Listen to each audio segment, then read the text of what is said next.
Okay, so we're live on air. So hello YouTube, this is Troy, and welcome back to the channel of the Lonely Wolf.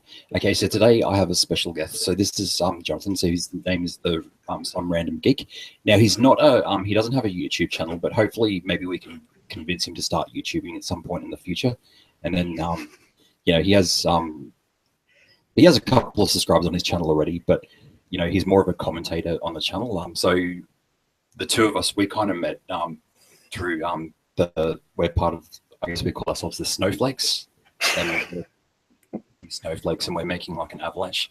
So courtesy of Christy Winters. So we're both kind of patrons. So I think I guess the reason why because there's only a couple of channels that I sort of support financially. So even though like we're kind of like orientated like differently. So you know, number one, I'm not really an atheist. Number two, I'm not really a feminist. But I think it's because you know someone who's like, you know, the cause is raising money for a humanistic type charity. So to me, that's kind of like worthy of like supporting. And there's a lot of other things that I like, you know, that I agree with Christy about, like when there's certain other topics like philosophy and education, things that we often had a lot of talks about. So it's based on friendship, and you know, everyone's been really nice to me because I had a bit of a problem like with depression, and I was sort of you know, I couldn't work for a while, so I was like financially.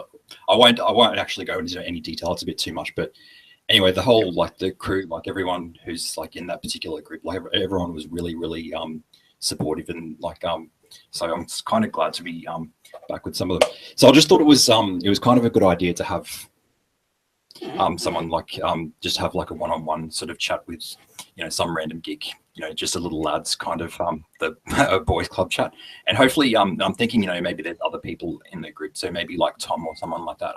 So hopefully in the future, like you know, if they want to join me for sort of like a chat, like I can hopefully set that up. Okay, now today what we're going to talk about, so we're just going to share, I guess, our YouTube journey, because I think as viewers at home, or you could be a YouTube content creator, so we go through, I guess, an ideological journey. So you know, I think we're all in this particular, I guess, the skeptosphere. So there's the manosphere, there's the social justice warriors, the anti-SJWs, and we're all trying to finding our identity within all of these conflicting, you know, regions. And we kind of start from somewhere. And sometimes, you know, our perspectives might shift a little bit, so we might change our perspectives over time. Okay, so Random Geek. So can you sort of give me a bit of a background on your YouTube journey? So as a user of YouTube, so where you kind of started when you came into this particular pocket of YouTube, and you know, whether or not you've had a change in any perspectives. Well, is YouTube? Let's see. I think I just checked out like where my account was like created, when it was created, something like that. It was like 2007, but it was mostly just like just random entertainment stuff. I remember Angry Video Game Nerd was like one of the ones that I liked and something like that, and but. It was weirdly enough video sharing websites that I was a fan of. And the exposure was like through my brothers. It was like thatguywithglasses.com. Where interestingly enough, that's where I learned of TJ Kirk, but he was not the amazing atheist. He became the amazing atheist, or he was always the amazing atheist on like YouTube, but he was the distressed watcher on thatguywithglasses.com. And he just did top 10 lists and stuff like that, like top 10 voices in movies and stuff like that, top 10 speeches in movies and stuff like that. And I kind of like those. And I was pretty much a huge fan of like that site for a while. Just kind of like fell out of that and just like lost interest. I have the problem of doing that. I'll play a video game for like 40 hours or something like that, then lost interest, or a new video game came out and start playing that. And that's kind of how I just like drift in a way. And so, but I remember, again, introduced through my brothers, there was one YouTuber that I did watch a long time ago. That was a Movie Bob with his Game Overthinker series. And I remember back into like, I believe episode 9 of the Game Overthinker. Movie Bob decided to like comment on the reaction that video game, a large community, part of the video game community had when the trailer for Resident Evil 5 came out, whereas Chris Redfield in Africa fighting against African zombies. So Chris Redfield killing black zombies, and writer Guy Kroll has thought this seems kind of a little racist to me. And then, as you can imagine now, and this happened way back whenever that video was, like well before 2012 or something like that, like 2009, the large portion of the video game community reacted, OMG, the only people that talk about racism is black people, and stuff like that. And just realizing that and move up kind of like with introspection and something like that, you know what, young kids coming up today that are playing video games, something like that, the only time they actually are aware of these kind of social issues is when it's brought up and by the people it's most affected by. And so they think it happened like a long time ago, and so they kind of react to the mention of these kind of issues like that. But again, I kind of like drifted. I stopped watching Movie Bob after a while, after episode 25 of the Game Over Thinker, and then watched like more of like thatguywithglasses.com. And then I discovered online poker, and I thought that was fun, and I played that for a while. And also I started playing video games less as well. I played a lot of video games growing up. I was, in fact, I call myself a hardcore video gamer and such. But it's like for YouTube, it's kind of interesting. It wasn't until like in the last couple of years that I just decided to come back to YouTube, even after I stopped watching thatguywithglasses.com, which is now Channel Awesome.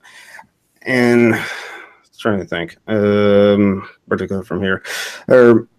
So with the YouTube scene specifically, after I came back to YouTube a year and a half ago and start binging some content on certain YouTube channels, I only like heard about like I did heard about the atheist community and the atheist versus creationist kind of like back and forth that happened specifically on YouTube through my brothers who were watching people like Aaron Raw and like Potober 54 and stuff like that. And so I kind of cursory knowledge of like that sort of thing, but I was never deep into it. And then I started playing online poker, and again went to thatguywithglasses.com for entertainment. And so I never was invested into that. It's kind of interesting when coming back to YouTube in the skeptics versus social justice warriors, a kind of like dynamic, to hear that like this is just kind of like the atheist versus creationist, but the atheist ran out of like gracious to Pone. The Pone is atheist because there's the difference. And so they decided what is there at the Pone? Bendis and something like that. And this kind of information I'm relaying here is based on what others have heard from YouTubers that I follow now. Like Chris C. Winters, a good friend, like Michael Rowlands, Kevin Logan, Tim Blake. But before that, which I thought, the main reason I kind of like came back to YouTube or something like that is gaming is part of my whole life and stuff like that, but yet I went away for that. But yet when Gamergate happened, it's kind of, I only heard about that when it kind of like reached the mainstream, and when that happened was, well, when the harassment happened. And while I stopped watching like thatguywithglasses.com or Channel Awesome like in 2011 or something like that, around then, I was still like friends with like some of those creators on like Facebook and stuff like that. So through their social media interaction and their perception, like Gamergate, they shared articles that was critical of Gamergate. So that's kind of, so that is how I kind of had that lens. But by reading about the harassment and even reading in the articles of like someone who's like, okay, listen, if you want to actually talk about the ethics of vegan journalism, what's your critique of that? And then the guy basically going, well, your criticism is too harsh on video game journalism because the video game press is not the same kind of press of investigative journalism. It's just enthusiastic press, just like sports press and stuff like that. So with all that, and with learning about Gamergate, I just personally felt horrible for, is this what gaming is coming to? So that's what I just personally felt. And so that's what I was feeling at the time the Gamergate happening. But again, I was playing poker or doing other things, and wasn't on YouTube that much. Maybe I was watching like a back catalog of Movie Bob on his like the big picture and stuff like that. And Movie Bob always was left leaning and on the positive side of the progressive side of social justice issues, as I explained before. And so what made me want to like investigate this more, something like that. Even though Gamergate was a thing, and I was like just horrified to hear of the harassment of it. It wasn't until last year in May 2016 when I started to be more active on Twitter. Made a random Twitter account a year ago. Knew what the name I wanted, Some Random Geek, because I like that as an online moniker. I noticed my younger brother was on Twitter too. It's like, oh, okay, what's he doing? Stuff like that. I always knew that he was a vlogger and wanted to be a video game journalist himself because he loves video games just as much as me. What can he do for a living that's video games related? There's programming, but he didn't. I don't know if he had any interest in programming. There's like being an artist, but he never pursued that. Our older brothers did. And so he's like, video game journalism, play video games, and talk about it in his mind. And certainly, in most other people's minds, it is. And so I knew he had a vlog, but it's just kind of like a secret life that he's had because he never mentioned it to me and my family. Hey, but I kind of like discovered it back. But it's in finding his Twitter in like maybe 2016 and finding his blog, that's when I saw he was starting to use hashtag Gamergate. And all of this, the feelings that I had of learning about Gamergate back then, of the harassment of Gamergate, of course, because that's what I think of when I think of Gamergate. I was like, and my brother's one of them? Oh. And so that's when I decided to Twitter and decided to follow any anti-Gamergate people, which is most social justice advocates, most progressives, or most left-leaning or leftist people, or feminists, of course, like that. And so I randomly started following a lot of people, Sarah Nyberg, who turns out to be one of the victims of Gamergate, and stuff like that, Dan Olson, and stuff like that. Of course, Movie Bob. And it was through Movie Bob's thread that, like, someone mentioned, hey, Movie Bob, Sargon of God said this about you. And I did learn about Sargon of God through my brother. But someone said, oh, come on, Sargon of God's an idiot. This H-Bomber guy video proved that. I was like, who's this H-Bomber guy? So I clicked on that, and it was entertaining, funny, and hilarious, and kind of like told what I want to hear, but yet prove it too that Sargon's an idiot. And I love that video. So with that, binge watch all of H-Bomber Guy's video, and it's through H-Bomber Guy. In this video, Anti-Feminist versus Facts, he mentioned, he in fact credited and used part of the clips of Garrett's video, where Garrett made his response to like Sargon of Akkad. And so like, oh, I want to check this like Garrett guy and stuff like that. So watch his video, and I was like, it was really informative. That was the thing. I felt like I can take that Garrett video and learn from that of how to read a study in order to like read about like rape prevalent studies or other sociological studies and stuff like that, or social sciences. And so then from that, but then like I loved his content. I started to watch some of his more, but it was particular the Hangouts. I enjoyed listening to the Hangouts as if they were just like podcasts and stuff like that. But it's through Garrett that I was introduced to Tim Blake, The Military Opinion, Christy Winters, Curiosity, Michael Rowlands, Kevin Logan, Cappy Andy, and all those people. And so I started following from them. But I was open to their ideas because of, I guess, how horrible I felt of learning what was happening in the name of gaming or in the name of gamers with the Gamergate harassment and stuff like that.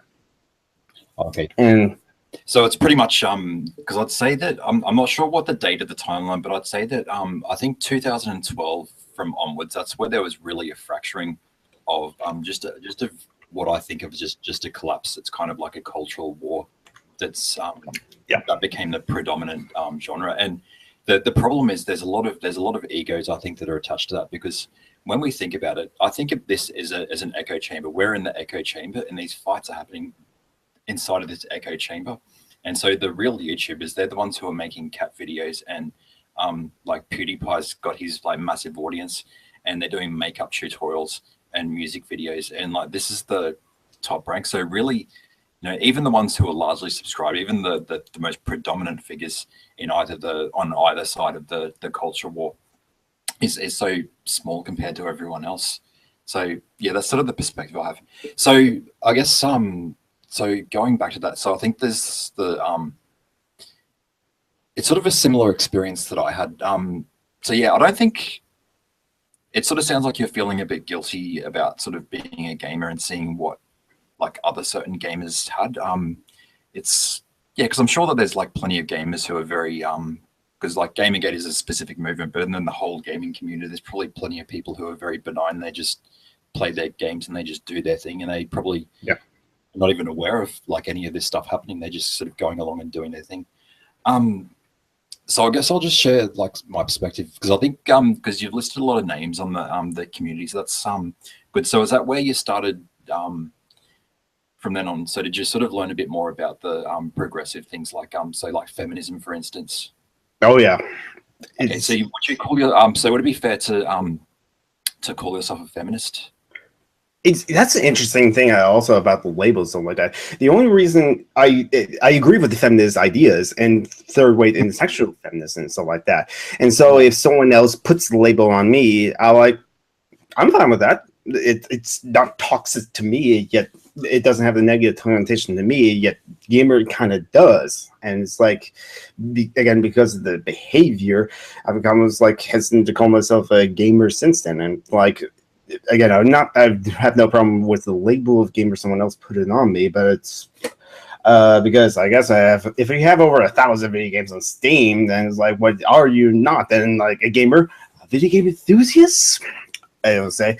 But with feminists, the only reason that's kind of like, I'm resistant to like say that I am a feminist is because I don't really consider myself an activist. And it's like, how many protests or how many things that one has to do to be considered yourself an activist, I just feel like I don't earn that title yet. I only been to like one protest, and I didn't go to the Women's March either. It was actually the protest of the Trump ban. And I'm definitely not an academic because I haven't been to college. I've been to a college. I actually went to the place and I took their admissions test, but I never took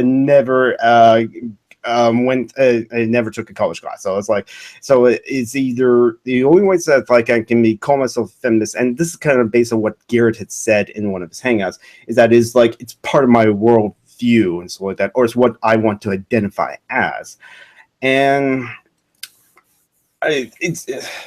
it's kind of interesting. There are some people that like say men cannot be made feminist, something like that. But then like Thomas Smith just recently, a month ago, on his series Inquiries Only podcast number 84, I believe, interviewed a person who said that men cannot be true feminists on their way because they never had the lived experience of women.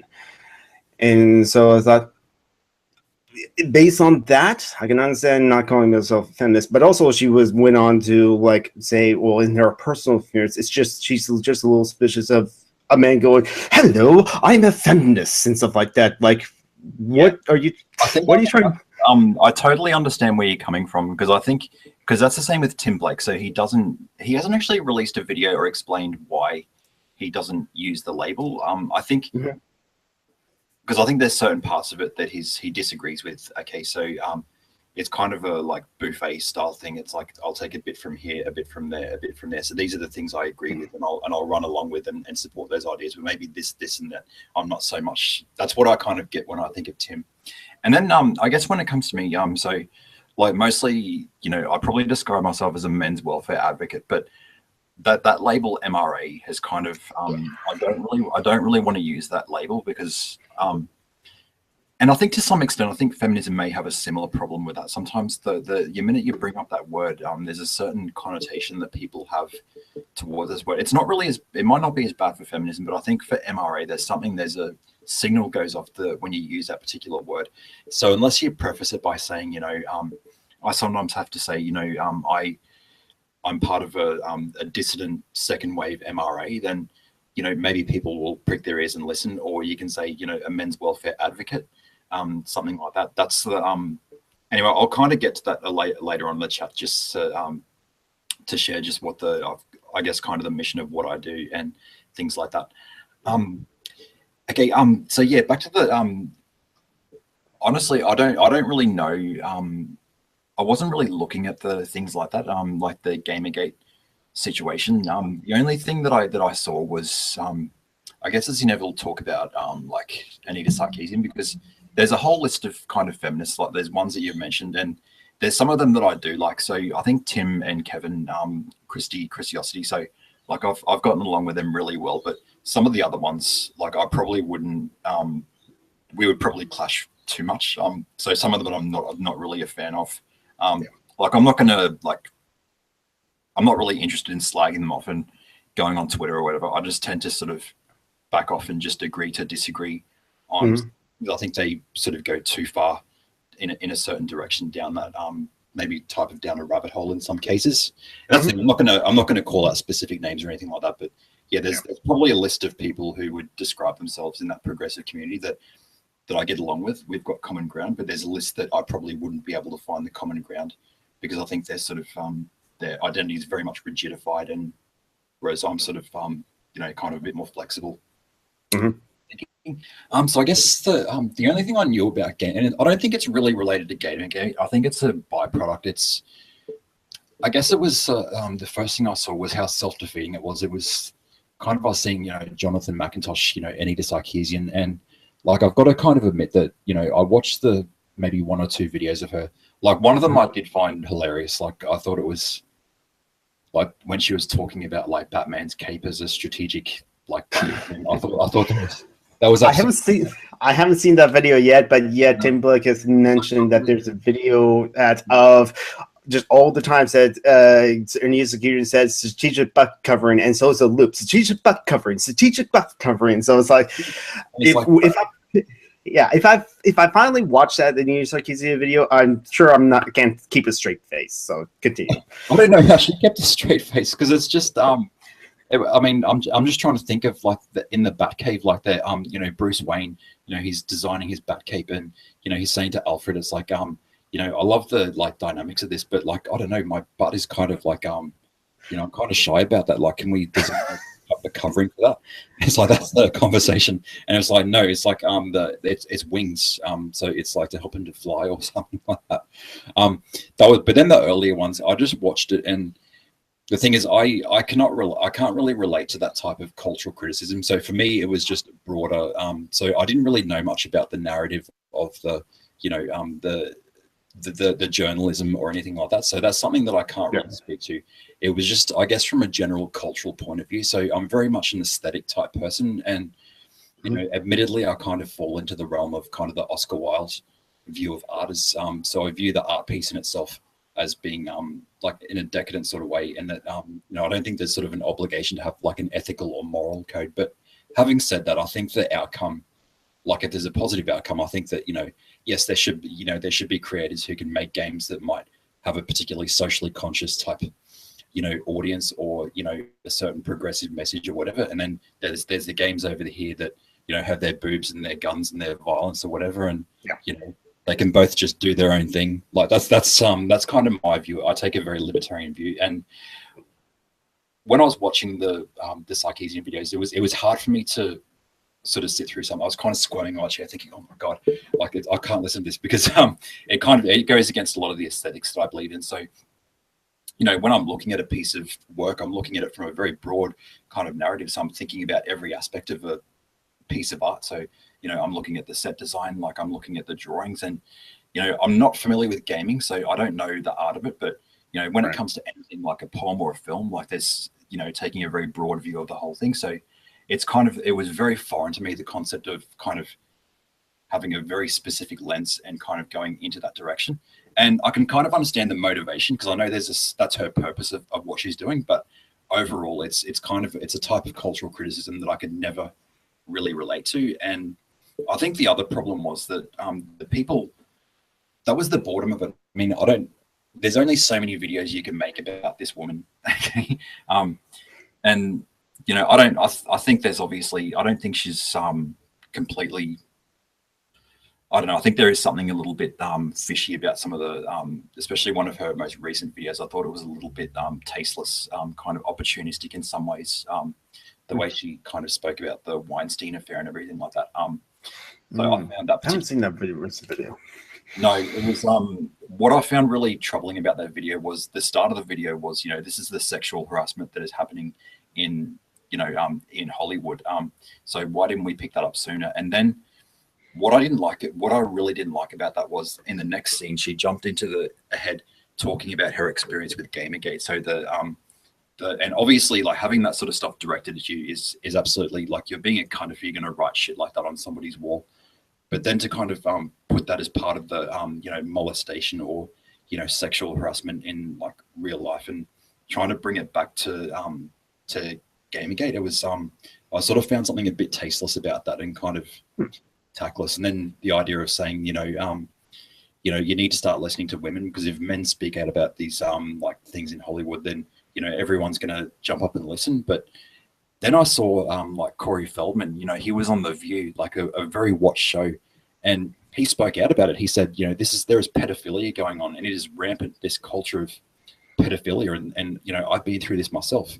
And then, you know, Barbara Walters, like he was dismissed. Like Barbara Walters said, you know, shamed him and said, you know, you shouldn't say things like that because you're ruining the entertainment business. And I thought, oh my God, it's sort of, I'm not convinced the idea that the media's, that if men sort of say something about speak up, that any more than women, like I'm not really convinced that that's the type of narrative. Yeah. The Harvey Weinstein thing, yeah. It's part of it's not surprised, but yet it just it's like saddens me. I mean, just like, oh, what to say about that other than like, well, there you go, the example of, I guess, rape culture, because they try to hide it and stuff like that. And but other people have like covered that. Krista Winters did a hangout with Jody Sinay that was quite thoughtful. But then there's also like the men that like got harassed too, or something like that, or just like got inappropriate touching, like Jerry Cruz and stuff like that. But where to go from there? So if not, one thing interesting thing about like Anita Sarkeesian and something like that is I kind of like just knew that there were victims of the Gamergate, but I didn't actually knew what they did or why they were targeted. Something like that. It was only after the fact, like after discovering my younger brother being gay here, did I watch Dan Olson's like Following Ideas. I was already following him on like Twitter, again looking for anti-gay peoples, and then I finally just like took a screenshot of like a post that my younger brother did on Twitter. It's like, this is why I'm a gamer, and so I go on Twitter, sigh, my younger brother's a gamer. But then one of his followers also followed me, and so that's how my young brother saw that. And there was a whole thread there, and that's where I got the most notifications I ever had on my Twitter at that time. But that linked to my Facebook, and so my other family members that saw that, and so my other brothers, my older brother, my oldest brother, kind of saw that. Well, my oldest brother didn't saw it until later, but my older brother kind of said, let's take a drink. Hey, listen, Gamergate means one or two things. It either means about efficacy video game journalism, but unfortunately got overshadowed by the massive harassment campaign. It's kind of like making sense of that, and let's go, okay, yeah. But and then it listed off a bunch of things that I think my younger brother thought about that, and including listing some things like he thinks that in these cases is just the next Jack Thompson, because I actually saw that in one of his blog posts. I never read those blogs. I never actually read those. I just skimmed through them because I just didn't feel right about that. But it was once I listed all those things and I replied to my older brother on that Facebook post, he was like, wow, he just regurgitated every single anti-SJW talking point.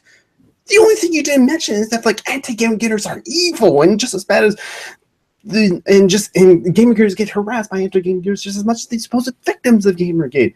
Yeah. But then I go, no, that did happen too. So can we have a pause? We need to show off. So first of all, can we show off our drinks? Okay. So what are you drinking at the moment? Well, I have several drinks in that thing, but right now in this Sky High from the anime show Tiger and Bunny, huge anime fan, is first was gin, and then some Mountain Dew Game Fuel. This is the new one. This is the Arctic Burst. Gaming culture right there. They're good cocktail ingredients when you do like some of those sport drinks, like the I don't know, there's like a blue one that I have, and I mix that with like the Malibu coconut rum, and I love sort of that experimentation with that sort of thing. Okay, now can you so what is your t-shirt? Because I'm sort of looking at the top of your t-shirt. It's like that's under your jacket. So can you show us? Oh, is that Boba Fett? Yes, it is Boba Fett. After I got the Boba Fett Fez, I had to like get something else that's like Boba Fett related to wear with it. Kind of like a Boba Fett costume. The suit jacket I decided to wear because with this, people think like, "Are you a Shriner?" And then it's like I saw this at like a Value Village or something like that. No, wait, my dad used to have this when we were cleaning out the house. It was like he was going to donate it to charity, and it's like, that fits me and stuff like that. And so, yes, I'm a Communio Shriner and stuff like that.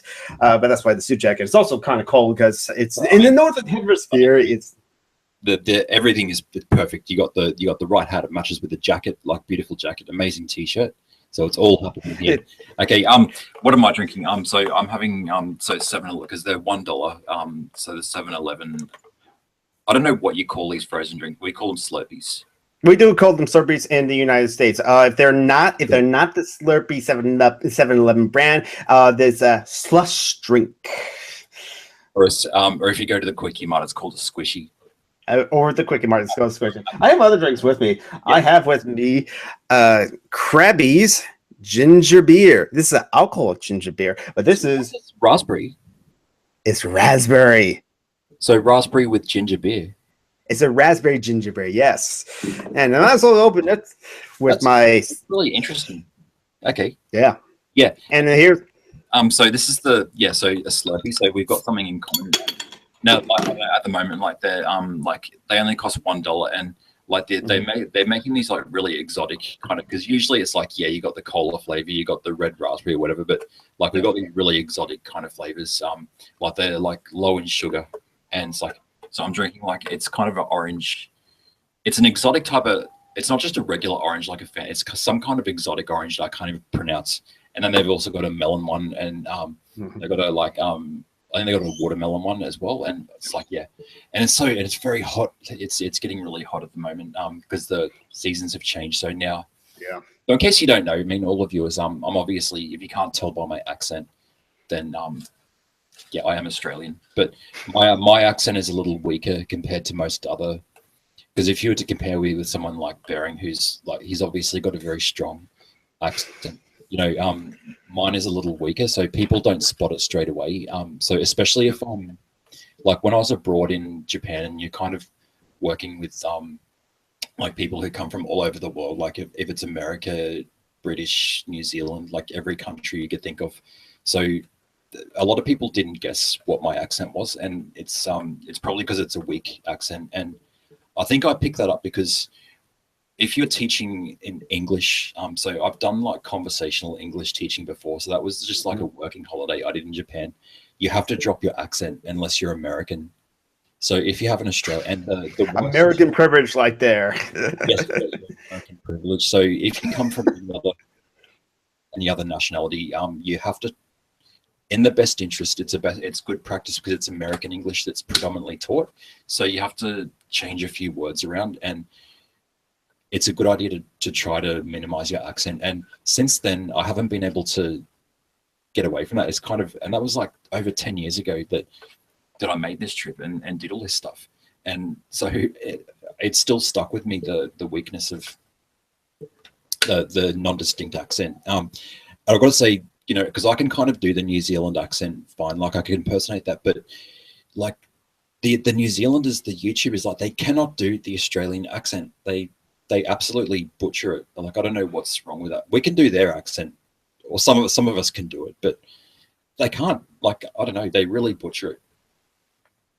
I can do. I think I can do an Australian accent because I used to do a good Steve Irwin impression. Let me just right. Look at this thing. Isn't she a beauty? No, this is an impression of a comedian's impression. So it's an impression of an impression. So it's like, it's the beauty. One thing you must never do. No, wait. He was always on his feet like that. One thing you must never do is hit it on his nosy. They hate it when you do that. I'm going to hit it on his nosy and see what happens. Wow. So hello. So Aircraft Bucky. So hello there. Someone's talking about. No, I don't want gay porn on my thing. Like anal sex, anal. This is terrible. My autofocus. I don't know what's wrong with that. My autofocus is fucking up, and I'm not sure what to do about it. Boba Fez. Okay, so welcome to those people. So Aircraft C is one of my dear friends. The other guy, I don't know what the fuck is on about trying to spread like you know, gay pornography, etc. I'm not sure how to fix up my camera. Okay, I'm just gonna go somewhere. Oh, Daisy here. So hello. Hello, Daisy Pumpkins. Hello, Daisy Pumpkins. So I've got two of my fellow deplorables.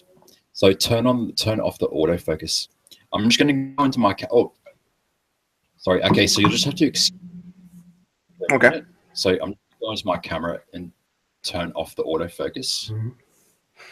I kind of noticed myself going in and out. It sucks. Yeah. I think that it's not.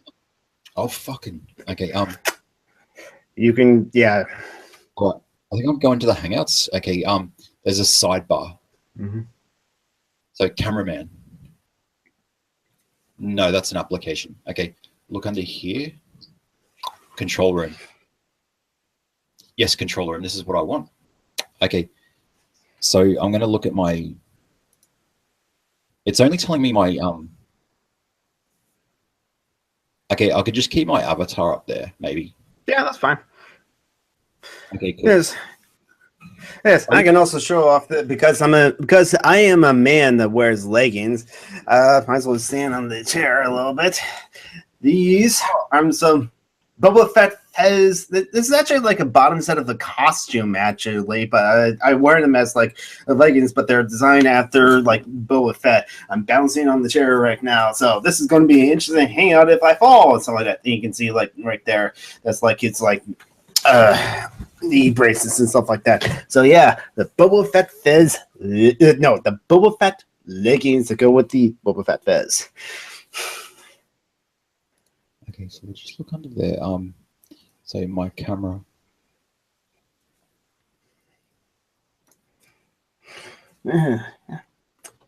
So what I'm drinking. This was from the last night movie theater. At the AMC movie theaters in the United States and stuff like that, they have the Coke lifestyle vending machines, so the fountain drink machines and stuff like that. And so not only are the brands like Mellow Yellows like in that fountain drink machine and stuff like that, they also get different flavors. So I believe this one I refilled last night when I went to see Thor Ragnarok, which was really good. This is Mellow Yellow. I think I chose strawberry peach or raspberry peach. The peach flavored of Mellow Yellow and stuff like that. So that's what's in there. Got my ginger beer. Got the cocktail with gin and rum and Mountain Dew Aqua Blue. And then here I've got just some water with liquid flavor water enhancer kind of like things, stuff like that. The Milo, that's Corn Squirts things. Well, I can't I can't obviously drink alcoholic stuff because after this I have to like teach I have to teach some maths Yeah. I've got a student of mine who's like kind of yesterday she had like an English thing that it was like June, and it's like she hadn't even chosen a text, so like we had to go from the very start, and it's like I had to like try to find this poem that I knew to try and teach the poetry, and then like yeah, it was really like it's like in the middle of this really like horrible time at the moment. So I'm trying to think of what comes next. So I guess from my perspective, I think what you could call me as like the purple pill kind of person. So I kind of it's a reasonable term because I think maybe, and I think it's dangerous to take too much of one thing. Like I'm not advocating for being like completely centrist on everything. Like we sometimes have to take our stance on heaps of issues. We've got to, and even if it takes you in different directions, that's fine. But I think it was probably the first exposure I had. So probably it was like watching like that Sarkeesian stuff. But what I really noticed was just, I think it just makes this culture war so much worse when people are making 101 videos about Sarkeesian, and it became very banal. And I'm thinking, you guys have contributed. Like she is a wealthy woman now, and and it's because you fuckers kept making more and more videos about somebody who, I think if it hadn't been for that attention, I don't think someone with that kind of, because I don't really consider the quality of her videos or the aesthetic criticism to be of like, there's nothing particularly special about the work that she did. It was very like, for me it was very mediocre. But what happened was, the intent was it's a Streisand effect. It's and you map it onto the other side as well if you wanted to, but it's the Streisand effect. I mean, like, obviously, it made her, she became a very wealthy woman, and, and that's partly because it was the anti people were the ones who kind of, really put her on the map, because there's so many videos made about her. And I guess, because I've sort of been like, I had that red pill kind of moment where I've obviously seen people like, I've seen Big Red, I've seen Trigglypuff, I've watched Milo Yiannopoulos, so I was watching all of that kind of stuff. I think the first time, so what I mean by purple pill is, having that, being kind of red pilled or whatever, but then thinking, okay, what's on the other side? So kind of taking a blue pill, so you might have a bit more of a balanced perspective, sort of seeing both sides of the things. And there's people on both sides. There's some people on the other side that I do admire. So I do like, I have friends who may be kind of, a little bit anti-feminist or whatever. And there's some channels that I still find funny. And at the same time, some of them I think are just shit. They're boring and they're dull. And this fraud of calling yourself skeptical or whatever, and then you look through the logic and it's absolute, the banality of some of the commentary. But then, when it comes to that side of the social justice side as well, it's probably half and half. So there's probably some of them that, yes, I do get along with, but there's probably a bunch of others that, I find, I think the optics are really bad, and they give off a really sort of bad impression, and you feel like you're sort of being lectured, and there's a condescending type tone that comes from some of those type of videos. So that's where I tend to switch out from that. But then, there's also a hypocrisy as well. So that was part of the blue pill moment, or that's where I sort of became a little bit more of a big fat purple grape. Was, I could sort of see that kind of Sarkeesian type thing. Because some people have criticized her for kind of pearl clutching about sexuality or whatever. And she even received feminist critique as well, because they were concerned that it was going down like a sex negative path. Like I've actually heard that as a feminist critique, because they were thinking, this would be the Andrea Dworkin type, anti-pornography. They were sort of seeing that, but then it was mostly the antis who were criticizing. But that kind of pearl clutching and the kind of thing, you can kind of map that to the other side as well. So you think about, when I watched Star Wars, I watched The Force Awakens, and I remember the experience of it all, and I thought the aesthetics were fantastic, and I love the directing and the action, and the storyline was a little bit the storyline was kind of safe, but I thought it was a very good, well directed, and it was made like there's these amazing kind of, I thought the direction was really good, and I enjoyed the movie overall. But then I started seeing these reviews, and I was seeing looking for these little conspiracy theories, like there's the SJW, that we've got a black person. Oh God, there's the SJW. Look at this woman. This is the Mary Sue trope. And then it was the outrage over Ghostbusters, like, which I didn't give a shit, because the original one was shit. So I think the remake of the Well, remake, that's fighting words. I'm not gonna say that you're wrong for saying that the original Ghostbusters shits, because I'm not a huge fan of the original Ghostbusters. I did like the movie and stuff like that, but it's been years since I watched it. Yeah. And but I also like Ghostbusters 2. Most people don't like Ghostbusters 2, but I like Ghostbusters. like I saw the trailer for it, and I thought The trailer was weak. The trailer, and I just thought it's the aesthetics of it. It's just the color palette was just like, oh, holy shit, this looks like a clusterfuck. But then it was the kind of outrage, and it was the reaction was kind of really infantile when people start saying, it's ruining my childhood, etc.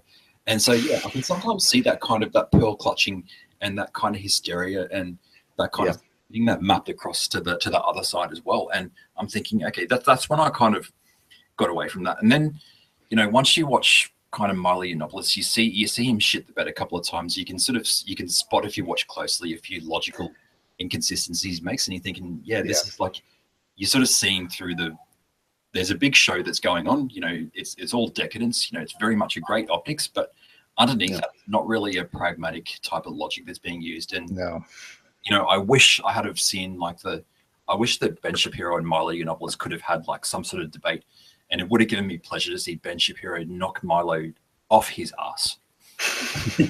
That's the thing. Is like if Milo goes to college campuses, not anymore now, but even when he was doing like the dangerous tour for his book, dangerous faggot or something like that, it would have been better if he got like in a debate and stuff like that. Even though like with some of those debates, like Bill Nye versus Ken Ham and something like that, there were like creationists that still think that Ken Ham won, but those kind of people that will think Ken Ham wrecked Bill Nye and stuff like that, those are the kind of people you can't really convince and stuff like that.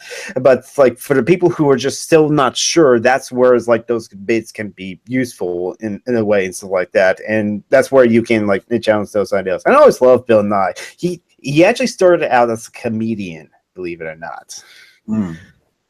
Yeah, he was on this.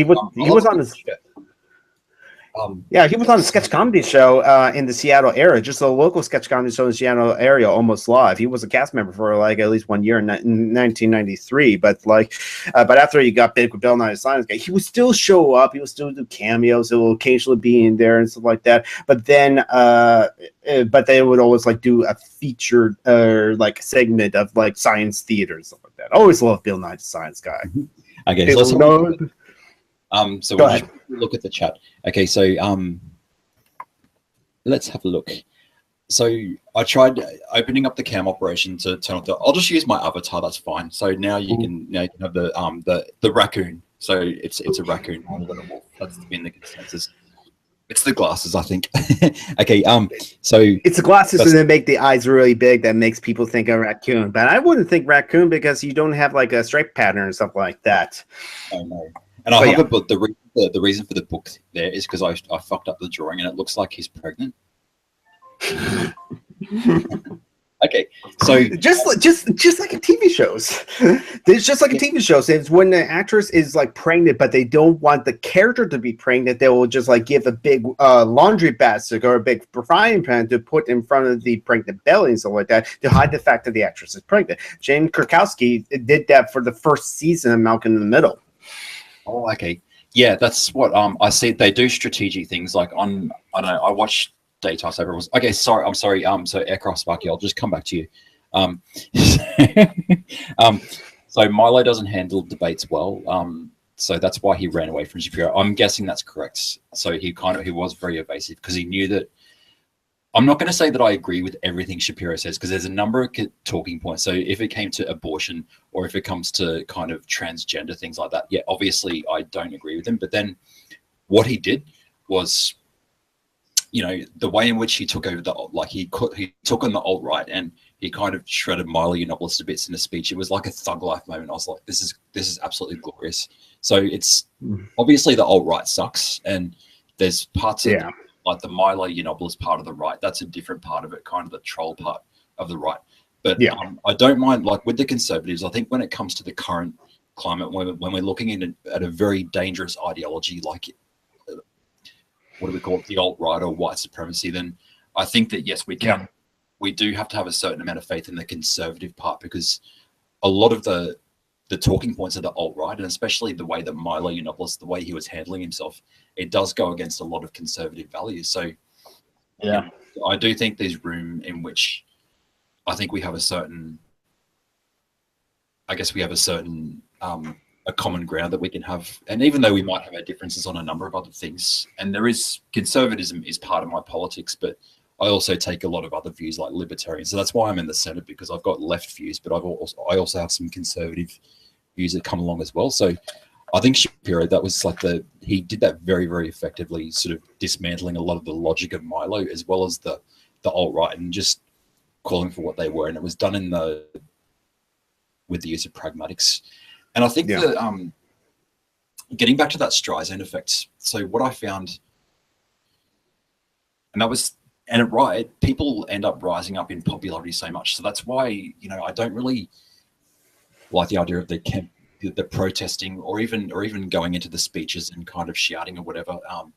It's not, it just makes the left kind of look a little bit, because when I've seen some of the footage of some of these things, like there's Trigglypuff, there's, you know, Big Red, so people who've succeeded in, you know, doing these sort of things. But I also personally think is like, and here's the thing with me is like I don't often watch anti-feminist like videos. I think I never did and something like that. The only time I would is like if Sean would do a video and he said like watch a Thunderfoot video, and it's like, all right, I'll watch a Thunderfoot video. But even when without knowing what Sean says about Thunderfoot's video, I will be like, no, Thunderfoot, no, that's not what Nina Sakina is saying. It's she's using that concept not to combat a different trope, not that trope that you're talking about and stuff like that. So I even knew that Thunderfoot was like wrong about a couple of things, or so.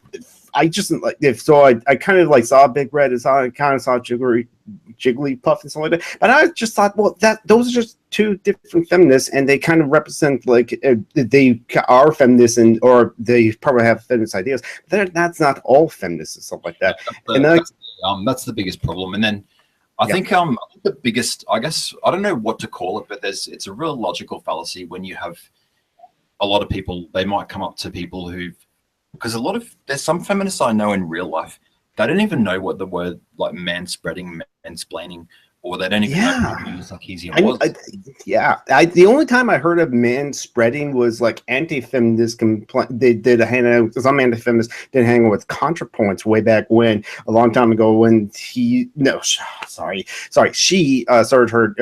up her new channel, and it was the anti-feminists that were saying, and this is what feminists are talking about, manspreading, and I was like, that's not what most feminists we are talking to or is concerned about. They're concerned more like conservative politicians taking away women's rights to to access to abortion and stuff like that, and like the voter suppression of like minority speakers and stuff like that, and and so it's kind of like a lot of people just like the problem with a lot of people's perception of feminism is not the feminist ideas themselves, but the straw man of like feminist ideas. But also like there's just so many feminists and stuff like that. Just like she said in like that hangout and stuff like that, it can't just be like the beginning of Life of Brian, where you have the People's Front of Judea and the Judea's People's Front, they have the same goal, but they have the infighting and bickering against each other and stuff like that. But they should really focus on the real and the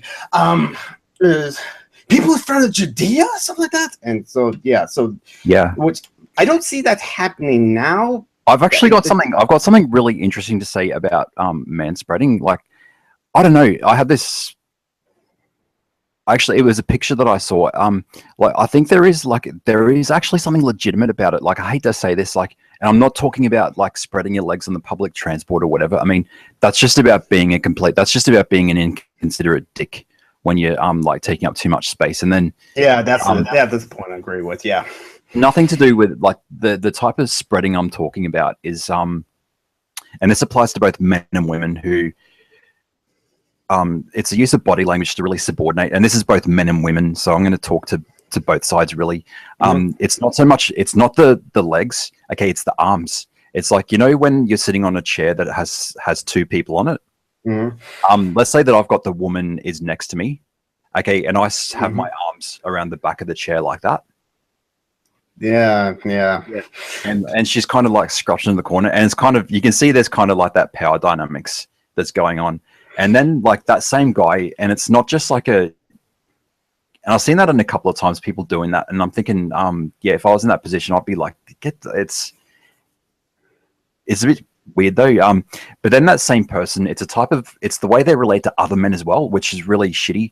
It's like they because I've had that before when I've had those type of real alpha kind of men like that, and they've come into, like in the workplace, etc. Like they usually wait until I'm sitting down, okay, and while I'm sitting down, they're standing up, and then they put their hands firmly on the top of my shoulders, and it's kind of like a subordinating position. And when you feel that happening, and they're sort of pushing down on you like that, like my back kind of arches up, and I'm thinking, get away from me, you cunt.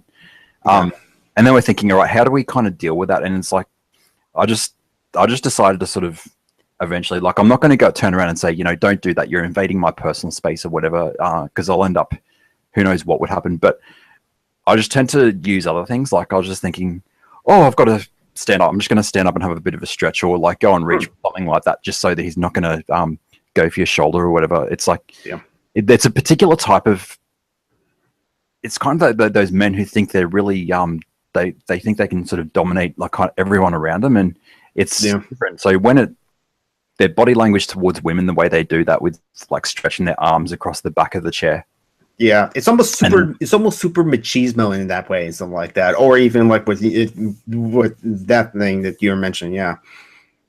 Yeah, like I don't want to use I wouldn't use the word manspreading, but it's kind of the idea behind it is like, you know, forget about the spreading of legs. That's a bunch of like horseshit. It's just people who are like, if you're going to spread your legs across 2 different time zones on the bus while it's busy, you know, you're being a rude cunt.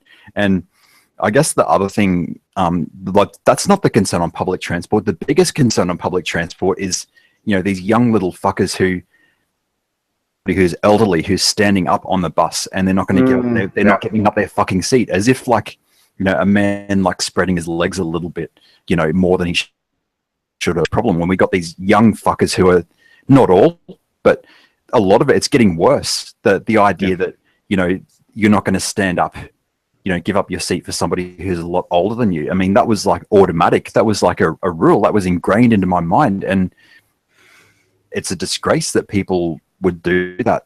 Anyway, that was a rant. That was a bit of a rant, but like I will say that like in public transport, in the public transportation I commute by the bus. The front seats of the buses in the Metro King County bus area, so like that, they have the signs for like these seats it should be made available for disabled and elderly people. So if you are requested by the driver to do so, could you please give up your seat and stuff like that? And I have seen that happen where it was the elderly person, hey, could you please can I please sit down because like I'm getting tired of standing and stuff. And it was a crowded bus, so yeah, that person did like get up and the elderly person sit down. So yeah, we kind of have like signs for that. I mean, so much for having to be asked or told. That's like, it was really bad. I mean, what happened to like just common sense and just like basic manners and etiquette? I mean, that's what I go after. I go after a lot of that in some, because that's a consistent theme in some of my videos is I guess ageism is a big problem, because I don't think it's something that we really talk about very much. And yeah, I guess I'll kind of explain, I guess, my own journey. So I guess I'm kind of the purple pill kind of guy. So I do have people that I do enjoy. I'm super blue. I'm blue. Dabba dee dabba die dabba dee dabba die dabba dee dabba. Big purple grape. And I guess with my YouTube, I guess as my identity, because that's what happens, you know, or it could be based on your consumption of YouTube content, or you're doing your hangouts with. That's where you kind of rigidify, or you're developing a certain identity that's online. And with mine, I guess what the core audience is, most people are kind of centrist to the argument. So it's some of them are right leaning, some of them left leaning, but we're kind of, I think all of us are traditional, the wreckage or ownage or the culture wars, anti-SJWs. A lot of us are kind of over that, and then we just want to go back to just talking about the big ideas, etc. And that's where I've kind of discovered other YouTubers, and I think I'm kind of swerving away from the large YouTubers because I don't necessarily think that I don't know. I'm kind of bored with some of their content, and the skepticism is a bit sort of lacking in some cases. But where like I can go to a channel that has 300 subs, a live stream or a video, and I'm thinking, wow, like this is this is such deep and meaningful. This is the way YouTube should be going. It's almost doing that. And I guess going back to the idea of feminism, because I think I kind of get what you're saying, because there's some people who can say, men cannot be this, you cannot call yourself feminist. Yeah. I think the biggest people who probably say that are probably, probably the gender critical or radical ones would probably say that. And I guess that's the problem. Yeah, I've not seen that. Yeah. That's the problem with a movement like that, is like I think that's my biggest criticism of current feminism is there's a certain, I guess, infighting, and I guess it's a confusion because, if you say, oh, I don't call myself a feminist, and then someone else could say, because like, men can't be feminists, but then another person is going to say, oh, you're not a feminist, so that means you don't believe in the equality of men and women, you're a bigot. So you're damned if you do and you're damned if you don't. But it depends on the group. I say it's like kind of the same. Like I am an atheist or a secularist and stuff like that, and I used to be as I describe, an asshole atheist. And I would say one of my problems with Christianity is look the examples in history of the Spanish Inquisition or something like that. But yet that people have pointed out to me, no, those are the worst examples. You can't just judge everyone that are Christians for the worst examples of Christianity, something like that, or stuff like the First Crusades. And I've watched extra credits of extra history in First Crusades, and that kind of opened my eyes. Like, no, these were Christian men that did these things. It wasn't because of Christianity. It was more of like just a power play between the Western Europe trying to take back the Holy Land back from the Ottoman Empire and stuff like that.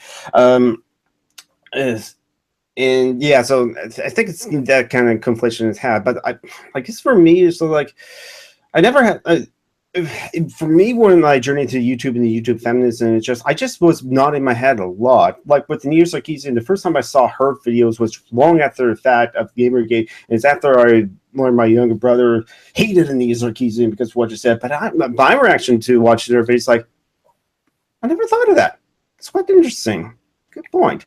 I was like, oh, okay, and kind of like got me to question those things and stuff like that. So that's why I'm more progressive and stuff like that. And like just watching Peter Coughlin's videos, he doesn't identify as a feminist either. He agrees with the feminist ideas because they match his ideas of the. He matches the ideas of socialism and stuff like that, and because I'm just listening to all these leftist YouTubers and anarchists and stuff like that talk about white capitalism and bad, but I have honestly become disillusioned by capitalism and stuff like that. So I would like, if not like, go ahead. Yeah. I don't know. I think Peter Coffin is one of those ones. I can't say that I'm a fan of his. Like, to be honest, it's like he's part of that left that he really, really strawmans and is very hostile towards the centrist position, and that's a big problem that I'm seeing on YouTube at the moment, especially amongst the left, is the deliberately misrepresenting the centrist position. So it's almost saying, okay, then I believe that Hitler let's take the middle ground. Okay, so maybe if we halve the amount of Jews he exterminated, then that would be great. Okay, so let's find a middle ground solution. I mean, that is the absurd analogy and the complete misrepresentation of the position, because when I call myself a centrism, that means that, I can hold positions that are very, very, very strong. I've got a very, very strong opinions about something. So, for example, I'm critical of capitalism. So on the left, I'm almost, I'm agreeing with some people, some aspects of socialism, etc. Like some of the details would have to be ironed out. So I'll actually need to see like what their roadmap is and what the actual plan for, like, what kind of economy that have planned out. But at the same time, I do have the the capacity. I think it's okay and it's healthy to criticize the current system of capitalism. That's fine. And that's pretty much what I do. But then at the same time, that's the economic. But when it comes to the cultural ideas, you know, I tend to sway a bit more away from the progressive, and I'm more of a libertarian where I tend to view jokes and sort of humor as they are. So sometimes, you know, if I listen to a particular joke, it's politically incorrect, but I'll still have a very good laugh at it. And so I'm sort of not sure why people are so hostile to the overall centrist position, because we've explained our position clearly, but yet, you know, there's still that continuous straw man, and there's obviously a certain smugness that comes from those really far left. So that's kind of why I'm not really a fan of Peter Coffin so much. I'm actually kind of a huge fan. He just, for me, it's just like, is like a lot of aha, but that's more tied to like his criticism of like a capitalist, and I agree with that more and stuff like that. What else to talk about and something like that? So yeah, I guess the I don't know what was I talking about. Yes, I think when it comes to the anti-SJW sort of side, and this is where I kind of have a problem, because I think that when I talk about the men's movement itself, I mean, it's obviously, and I just guess we have to be honest about the movements itself. So I think that whenever we have a gender-based movement, so it could be, you know, it could be feminism, it could be MRA. Now, I don't like the horseshoe theories.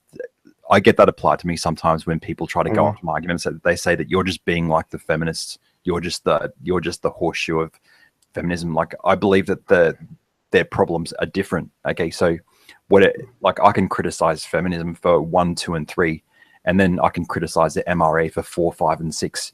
So I don't believe in equivalencies, but I just believe in that sometimes there are problems that they may have in common, but you know, the criticisms are for different reasons, I think, when it comes to that. I think the one thing they might have in common is whenever there's a movement like that, it's always going to attract a certain group of people who are really projecting a lot of their own neuroses. Okay, so they obviously their own neuroticism is really being masqueraded as a type of, you know, advocacy or whatever. I mean, I've seen a lot of, you know, there's certain women who've, you know, in the feminist movement, they're kind of using that to take away their as an anger towards men. It's probably on Facebook. I can definitely see that. Yeah, Facebook is where it's the most pernicious aspect of that happens. Like, especially those kind of groups that you're in, because I don't comment on the groups because I don't really want to engage in arguments with a low, like, when the argument's already weak, because it's really, you're wasting intellectual labor when you're kind of doing that. But you just read the threads that go down, and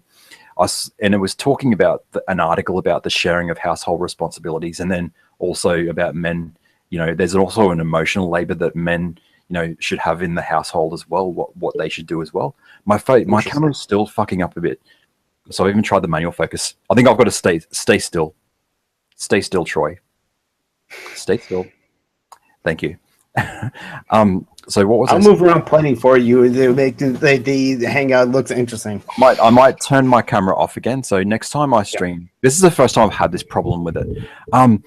So yeah, what I saw was and then there might have been a woman who said, who tags her husband in the photo saying, you know, can you read this article about, you know, emotional labor and talking about things in relationships or whatever. And then it becomes a disagreement. But then there's a woman, and you often see that same woman who always appears, and he just says, divorce him. You don't need a man. And I'm thinking, my gosh, what a sad thing like that. And I had a similar problem, you know, with the MRA, because when I visit a feminist page, so it could be Christie's channel, you know, I'm seeing it's really a derailment when they start saying, you know, what about the men? You care about equality. What about the men, etc. And then sometimes I leave a comment and I say, you know, why don't you come and visit my channel? Like, I talk about men's issues, okay? Or, you know, if there's something you want to talk about, then, you know, maybe hit me up on Twitter. But then he was like, no, I don't want your help. And I was like, then he kept bitching about it. And I was saying, look, I have a Twitter. And then he tells his story saying, you know, I got divorced, like this happened with my girlfriend, etc., etc. And I said, you know, this is not the place to do that. You know, look, why don't you hit me up on Twitter? Send me an inbox. You know, maybe you could tell me something. Now, I can't fix your problems, but maybe you can have someone to listen to. And then it was like, no. It's like, I don't need help. And it's like, well, you do. You're reaching out. You're obviously reaching out if you're being on like a page like that.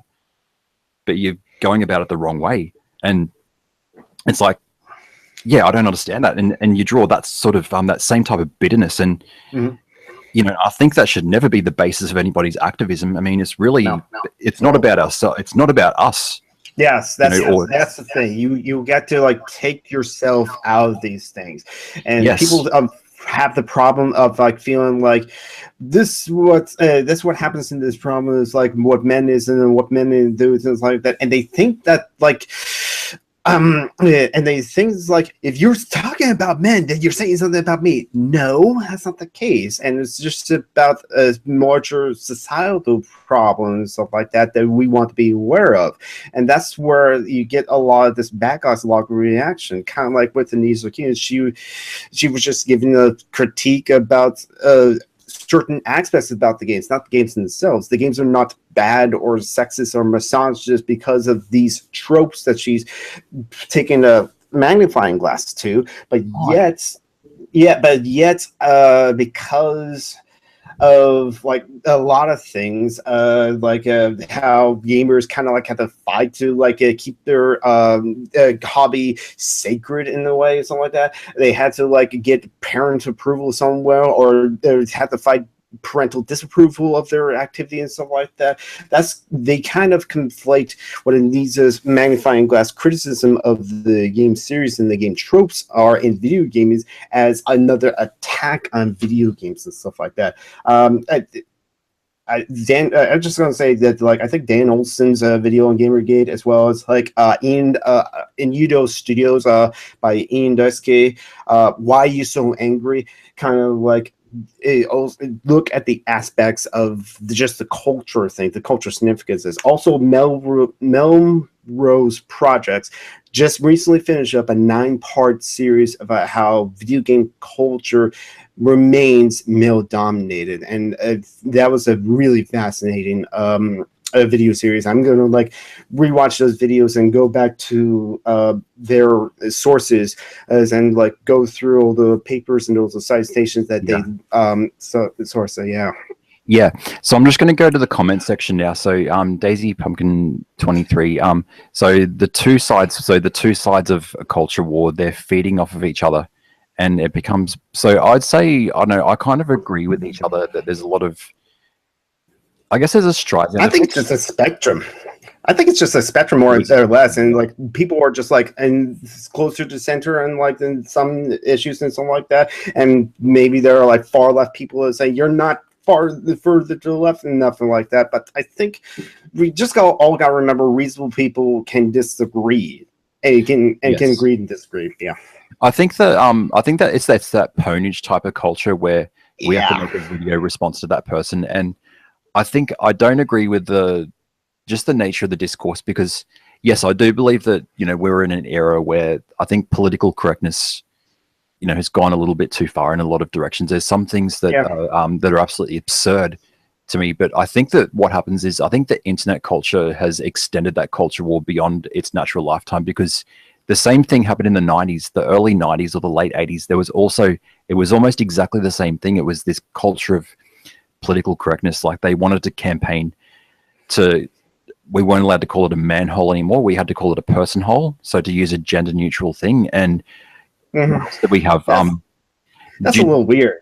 And then they changed the gingerbread men. So we have to call them a gingerbread person to take account of, you know, like non-gendered type. And there was this obsession with this non-gendered. And then the teacher guidelines, they said the list of words you're allowed to say. So, you know, it could be the female teacher, and she could say to the students, "Oh, that's a lovely dress. That's a pretty dress." But it's saying, no, we have to replace it with a non-aesthetic term. We have to say, that looks like a very practical dress you're wearing there. And that last example I just say is just silly, because I don't understand how a reasonable person can take offense and say, "Oh, that's a pretty dress," for that simply. Well, other people is something like that, like NASCAR. That's a lovely outfit. Yeah, or like in NASCAR, they used to say, "Gentlemen, start your engines," but then they switched it to like, "Drivers, start your engines," to recognize that there are female drivers as well, or other non-male drivers. And I can see that, and I think it's all based on like what would be reasonable and what would be rational, something like that. Because there are some people that are just not reasonable or just not rational, and that's all along the spectrum and stuff like that. Now this is an interesting topic of conversation that I'm going to bring up. So I'm just responding to Aircraft Sparky. So also he does things he just often asks people in his live streams to DM. So I always agree with that as well. So if people sort of have something to talk about, like I just get pissed off with people who are pissing and moaning, but they don't want to like do anything about it. So right, there's these assholes who are taking the anti-feminist positions. But you know what I'm trying to do is like bring up the men's issues, and especially things that like haven't really been discussed very much on YouTube. So when I bring in ageism, and so we're looking at kind of the intersection of age and gender, perhaps, you know, so looking at the experiences of older men as they enter retirement, and you know how that can be a very challenging type of process. And you know, there's also the talking about transgender, so trans men issues being right, with men's issues. And so I guess part of being a YouTuber, and I guess that's what inspires me to make videos, is we're trying to fill in gaps. So we're looking at what might not be talked about very much and trying to bring light to that. And that's my challenge. The people who are kind of the anti-SJW. So, you know, if you want to make a video against feminism, but you're bringing up the male statistics, then, you know, I challenge them, you know, do the work, you know, start doing a bit more work and start raising awareness of these issues. Like you have such a big following, and, you know, maybe even perhaps you could have a live stream where you could raise money for it. Like you could do good for men. Like you could have a live stream in the November. Tim Blake and Joshua, and as well as Christiosity, last year did like a live stream where they were reading out a really unintentionally hilarious short story for donation. So I'm a part of that group. It's like a men's issues group headed against the odds.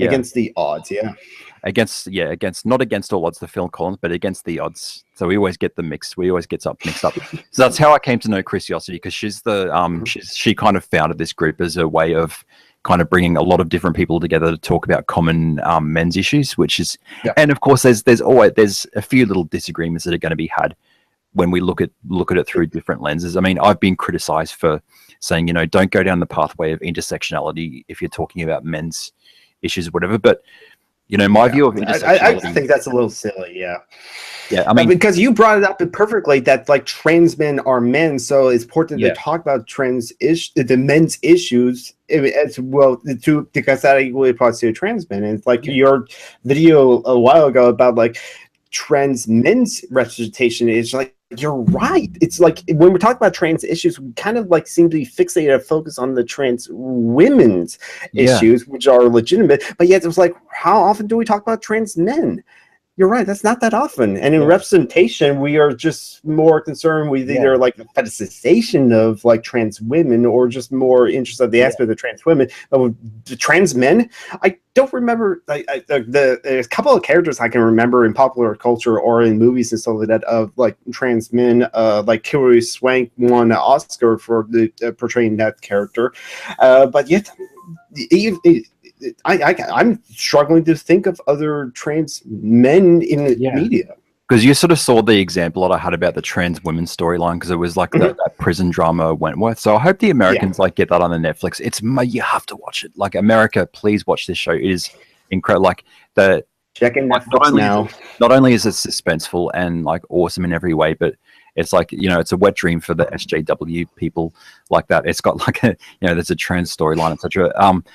But then I guess coming back to trans men issues, so it kind of, when we're talking about men's health, I guess, because I think it's going to be a controversial opinion for me to put out there, but, you know, I think it's reasonable to think that, you know, depending on what the transition is and, you know, how far along they are with the kind of physical side of the transition, you know, it's going to be coming across, you know, we can talk about prostate cancer and testicular cancer. That's the main thing, but there are already... so I guess there's the awareness of just a reminder to say, you know, mammograms, what else, you know, cervical cancer, etc. So a reminder to have those. So even though, you know, you are like a man, etc., but biologically there's still certain parts that So, you know, don't forget about the fact that, you know, there's still, you're still at risk of these particular cancers happening. But I don't know, usually maybe before the transition, they're probably already aware of that, but maybe, you know, at least have a mention of that it's there, you know. Yeah. So I'll just read through some of the things there. So I think there's so Daisy Pumpkin. So I could be wrong, but I'm under the impression there's far more trans women than trans men. So I don't really know the metrics for that. I have to like find the statistics, and I'll fully admit that like that's part of my problem is that like I'm based on a lot of information that like I consume from YouTube, and so that's another reason why I not call myself a feminist. I got a bunch of books that people have recommended to me that I should read and stuff like that. Like I got critical race theory right here. Let's see, I got Asking for It, the New Jim Crow, Rape is Rape, and I got like Whitewash America, how America is colorblind and stuff like that. But my reading list is a bit it causes a little bit of controversy. Okay, so that's the other reason why I probably wouldn't be inside of the feminist circle, because you see a list of personalities that come out of YouTube. We have, you know, Miley Yiannopoulos, who else do we have? Sargon of Akkad, Bering, and then there's even more at the higher up. There's Christina Hoff Sommers, and then there's Camille Paglia, and you know, the list, Jordan Peterson. Okay, so there's a list of all these people. So people have latched onto certain ideas or whatever, and I think I admit out of all of those people that were there, I think the only one that I latched onto and started reading the work, and the one that I respect the most is probably Camille Paglia out of all of those lists, because she's very different to because a lot of people think, oh yes, she's just the Christina Hoff Sommers. It's the same kind of, you know, anti-feminist there, but that's not really her main shtick, because she's mostly a professor of literature and arts in an art college. So most of her books are about cultural criticism and the studies of androgyny and things like that. And I think some of these men who kind of support her openly, saying, you know, Camille Paglia, she's and Base Mum, like they're both the goddesses. But if they read Sexual Persona, which is the premiere book, that was the first book that Camille Paglia wrote, it kind of follows the line of Freudian thinking a little bit, and also combines that with Jung, and then introduces astrology. And some of the things they say about men, it's absolutely outrageous. It would make them very uncomfortable to hear that. Like, it's the idea of, you know, the origins of patriarchy is the fact that men are sort of secretly afraid of women, the power of women in an existential sense. And it's believe it or not, I can actually see that to a point, Nate, because there might be a grain of truth in like a lot of things and stuff like that. I wouldn't take it to the extreme. Is that the only reason? Because with a lot of things, I don't think there's like one only reason why we have this problem. Exactly. We it's things are just much more complex, but yet people want to like think, let's just do this one thing and that will fix the solution. No, that won't, because we don't.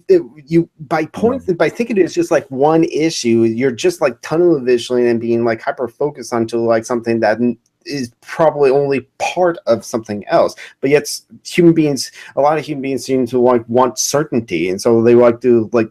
They like the narrative of one thing's causing the problem, stuff like that. This is why we have all these problems, stuff like that. But it's just much more complex. I mean, I honestly think I think I have a lot more tolerance for ambiguity, and that's frightening for some people and stuff like that. They want the crave certainty when I'm more tolerant of ambiguity. Yeah, and that's the idea of the premise, like. It's a shocking book to read. And I'm not saying that I agree, because she's made a lot of points I thought were fucked up, and I disagree with her on this, and this. But then I think like reading Freud or reading someone like Jung, so someone that's very big, you might think, okay, the conclusions themselves, and they're not necessarily gospel truth. So there's a few great parts of it. You think, yep, I agree with that. But then there's other essays where you think, that is completely fucked up. But I don't think the aim of reading these large texts is to really find a truth telling, or to use these things as a biblical text for everything. But I think it's the approach. So when we're reading large works of that are very influential and very creative, they're kind of venturing into unknown territories, and they're combining a number of disciplines. So they're not just looking at, you know, gender and or whatever, or science. You know, they're looking at astrology and existentialism and these things that we didn't think about, and you combine these into a big kind of overarching, a large kind of vision. And so, and when we read those sort of books, it sort of cuts these new paths into our brain that we didn't realize we had. And I think that's really the mission when it comes to reading complex works like that. So the idea of Freudian anxiety, that's like the patriarchy, and the idea of the vagina dentata, so it's like the toothed vagina, and like that's I think there was a movie made about that, actually. There was a movie about that. And it's like, I think there's like, I wonder if there is some sort of truth to that, because, and that's also brought up by in Sexual Persona as well. It's like, you know, a man, like, he starts with an erection, and then, you know, once he's left, you know, he's been left like kind of like flopped and destroyed. So she's like taken in all of his you know, manhood, and you know, and he's emptied, and now he's sagging. And so it's like and that's in an existential sense. And I think that there's some men out here who have a sense of that particular anxiety. It's like a fear of the power, and like almost when it comes to fear of succumbing to the sexual prowess or the vagina, something like that. It's like a kind of, there's an attraction, but there's also a fear as well of being kind of swallowed up in the process and losing your own sense of identity inside of this kind of thing. It's like, I think George Lucas may have a problem with that. I mean, maybe the cigar like bit, where Boba Fett fell in, Boba Fett. It's like a metaphor for like his male anxiety, and like you know, maybe George Lucas has a hidden anxiety. And then like there's so many phallic symbols and vaginal symbols and that, and you know, on the surface he respects women. He's got Princess Leia as this like ultimate you know, warrior type, you know, trope, you know, taking control straight away. But then there's no bras in space. That's and it's there. But then, you know, subconsciously maybe there's also a fear of that, because there's the, you know, this the powerful woman, but then he's projected this kind of subconscious fear, and he's created the Sarlacc pit, which is probably the most supreme of all the vagina dentata in the whole world. And then there's a special edition where it's just like you also got that like worm creature that comes out and is like, and especially when you think about that with that analysis that you just brought up at the vagina dentata, it's just like, what's that worm thing supposed to represent then? And he's like, you don't want to think about it anymore. Men are coming and being sucked into the woman's vagina while they have sex. Believe it or not, I actually seen images that was close like that. It was in a hentai, so and it's, and I guess it's the idea, and I guess the other support. I mean, when Parlia makes a statement saying, you know, women are superior to men, and so that's why men who know this truth are trying to escape from that. So that's why they've created this system that is run by men. Okay, because of the fear of like female supremacy. And I guess the metaphor for that is that that men are more the vulnerability of men, because you know, they're kind of scared of nature because they've got nowhere to hide, whereas women are kind of already they're already part of nature because they're married to the moon, supposedly, because, you know, the monthly cycle is also the moon cycle, the lunar cycle. So from an astrological perspective, you know, that's where the superiority of the woman comes out. From that perspective. That person's reading too much into Mother Nature sort of thing and stuff like that. I was like, obviously what I guess my point is, you know, when we read these particular works, it's like, it's interesting. It's certainly an interesting observation, but obviously don't take it at face value and say, you know, this is literally what happens. I just think it's an interesting alternative way of kind of, and it's one way of kind of looking at the world depending on what, but I think if I kept my mind in that particular place all the time, then I think I'd probably be committed, or I'd probably be arrested. If, like, I like I mentioned earlier, I play poker, and that was actually a big thing for my life between like 2004 to like 2011 and 13 when I finally stopped playing poker. It's because I was actually doing decently well at making money off it, but I would also just like play 5 tables at a time and then like watch anime in this corner and stuff like that. But when I was seriously studying poker, so I was reading a lot of books, and one thing about learning about poker, one thing you learn that you start to like accept ambiguity in thinking, because if you ask a poker player like how would you play that hand, and if it's like in game of No Limit Texas Hold'em, if you ask 16 different like professional poker players that play No Limit Texas Hold'em, you will get 16 different answers. Some games like Limit Hold'em or like 7 Card Stud, you might get 3 or 4 because they're limit formats, but then in some other formats you will get a lot more variety of answers. And there's no one way to play poker either. It's not like that. Even there's no one winning way to playing poker. But also with playing poker or just like studying to play poker, you have to like learn to take in a lot more information, because like a beginning player would ask a professional poker player, how would you play these 2 cards? And they will say, and I was dealt ace ace jack, and it's like, oh, what's the middle position? The professional poker will start asking questions. Oh, it's a tournament or a cash game. That wouldn't matter. Tournament. At what blind levels? Is it early in the tournament, middle in the tournament, or high? I forgot what the blinds are. What position were you in? And stuff like that. Middle position and stuff like that. Did someone raise in the early position and stuff like that? Yeah. What's it do? And it's like but the beginning players focus on the 2 hands because that's what they think is the poker hand. But the professional poker players like, no, you have to consider all the information as possible. Like if you've seen previous hands being played, if this person to the left of you, or that they've been aggressive, have they not? Have they looked at their cards? What's your stack size? Because all those kind of factors would alter the answer and stuff like that and give into it. Yeah. And so, yeah, if you ask me, like, how often do you bluff? I'll ask you, do you want the serious answer, or do you want the cat? Yep. Can we just return back to the chat? It's an interesting. It's a little bit. It's a friendly debate because these 2 guys, it's Sparky and Daisy, so they're sort of defining they're trying to define feminism, and there's I guess there's the idea of no true Scotsman. I'm gonna return back to aircraft Sparky in a minute. Like there's one point that's going to be worth discussing about the idea of there's kind of a disparity between in different industries with men and women who are employed where. So I want to come back to that. Like what I can see, it's just an argument saying, this person is a true feminist. So, feminism is for equality amongst the genders. So it's like the idea of, turfs and swerves, etc. So maybe they don't fit the definition of feminism. I'm going to honestly, what I'm going to say is, I'm not really part of the movement, but I think the definition really needs to be changed. It sounds a bit of that pop sort of thing saying, do you believe that men and women should be equal? And you say, yeah. And it's like, well, congratulations, you're a feminist. But I think, based on I think it's almost a dangerous thing to do that, because I've seen a lot of women who go into that. And it depends on the group. I mean, we can't label the whole movement, but I've seen a lot of women who've almost been ostracized from the movement. And it's kind of that infighting, because there's some groups where they can treat each other very, very badly. And that can be a bit of a problem. And I don't see what's to be gained from that kind of purity testing of the idea of saying, my feminism is more intersectional than your feminism. And then I guess there's certain, I don't know, I guess what I view feminism is probably like a lens in which you can look at the world. So I think there's particularly they're always going to use, there's certain words that are almost universally part of it. So even amongst the gender critical radical and the more liberal or intersectional type people, I guess there's certain words. So it's viewing through the lens of, I guess, patriarchy, I guess.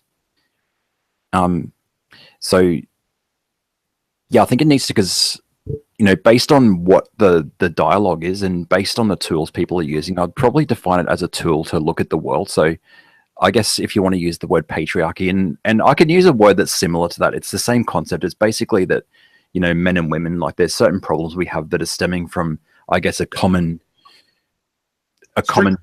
strict traditional gender roles. Yeah, I think people can agree that there are strict traditional gender roles that still permeate society, and if we start talking calling it that instead of patriarchy, we probably will get more people to be able to listen. Yeah, and that's probably the fundamental thing. So it's like saying, yes, we believe in the equality of men and women, and it's based on the theory of patriarchy. And I guess the other thing was, I don't know whether it's a universal thing, but it's the idea of oppression or whatever. And there's somebody who's oppressing somebody who's the oppressor. But for me, it just comes across from so many different angles. Like it could be anything.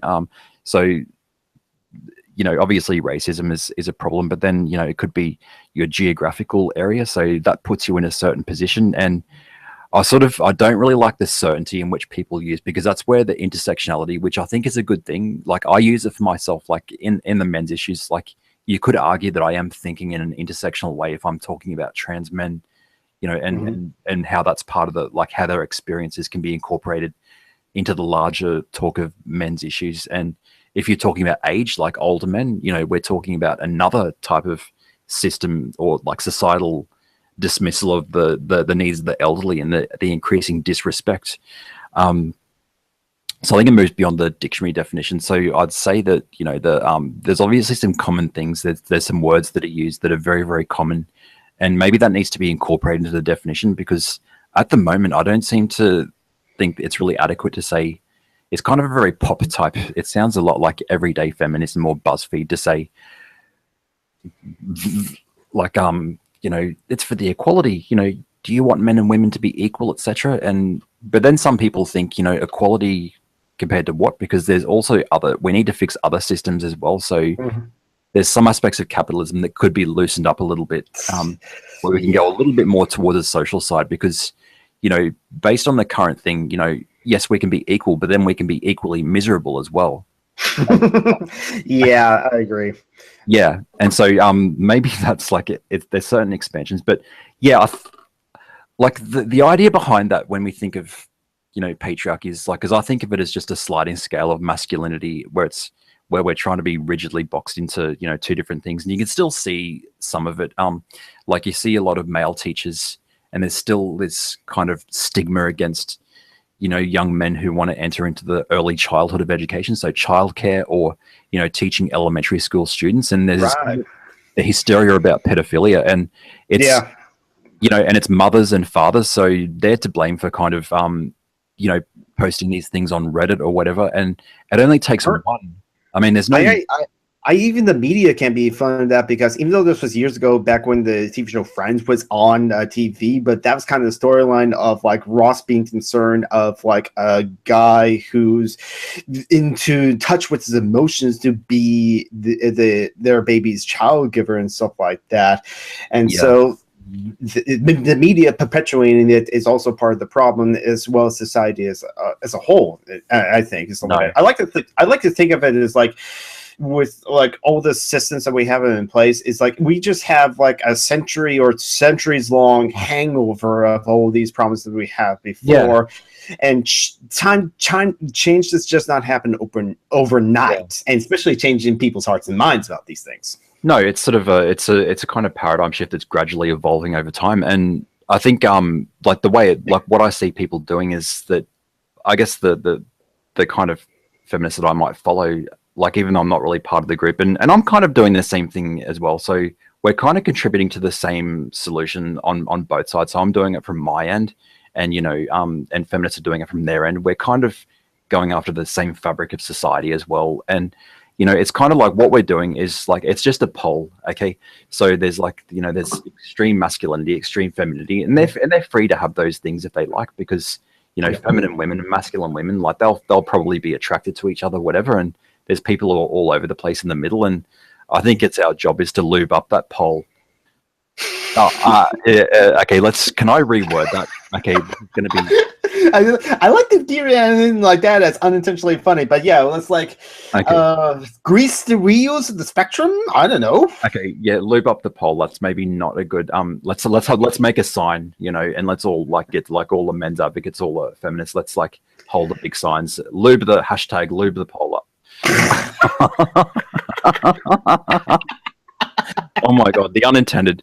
Okay, because I was fucking talking about Freud like all this fucking time. It's gotten my. I should never have brought that up.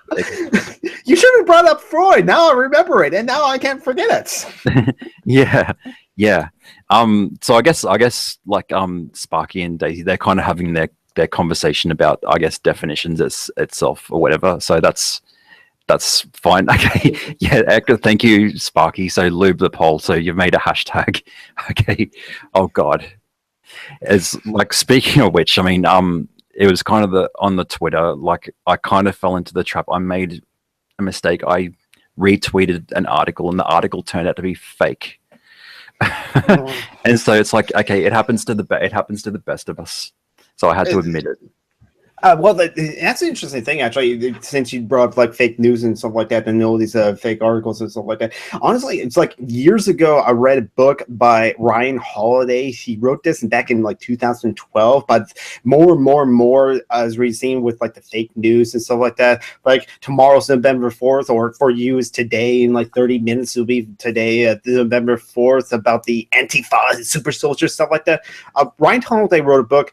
Trust Me, I'm Lying, Confessions from a Media Manipulator, where he outlined back in 2011, 2010, how easy it is to kind of like get intern bloggers on like a website to just put up stories and stuff like that to get them to like feed a narrative of what you say. So he kind of like outlined how easy it is for like fake news stories to be considered real enough that they can be possibly picked up by major media sites.